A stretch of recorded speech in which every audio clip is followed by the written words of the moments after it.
Hello, my name is Jenny Wilder and I serve as the Rector Canon here at St. Michael's Episcopal Church in Bristol, Rhode Island. You know, this week's gospel passage is a story that is pretty familiar.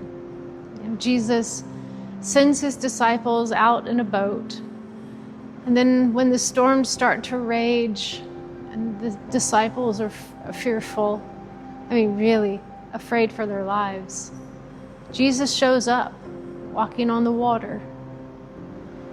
And the disciples are freaking out because they think this is a ghost. They are disciples. They have no idea what's going on. And here comes this person, this figment, this figure walking on the water. And certainly it was just a sign of their impending doom, right?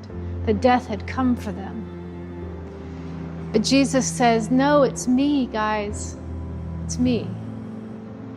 And Peter, God bless Peter, he says, Lord, if it's really you, then call me to come to you and walk on the water. And to everybody's astonishment, Jesus says, come on. And Peter says, okay. And he gets out of the boat and he's walking on the water.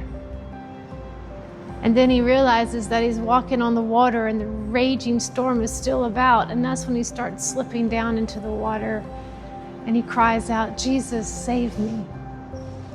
Jesus, save me.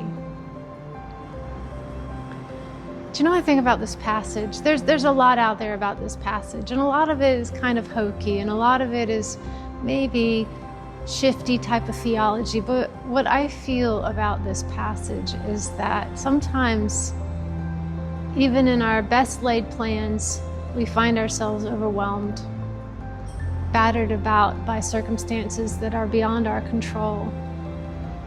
And the one thing that Peter does that maybe we should consider is we cried out. Peter cried out, Jesus, I am overwhelmed. I am out of my depth. I am over my head, and I need you. And instantly Jesus said, okay. And with that, he reaches down, he pulls Peter up, they get back in the boat, and suddenly all of the harm, all of the horror, all of the storm is peaceful now. And they continue on their journey. I think that's really the lesson in this gospel passage. Not that Peter walked on water, not that Jesus walked on water, but in the deepest sense of need, Peter cries out and says, I can't do this without you. And Peter is met by Jesus in the midst of that reckoning.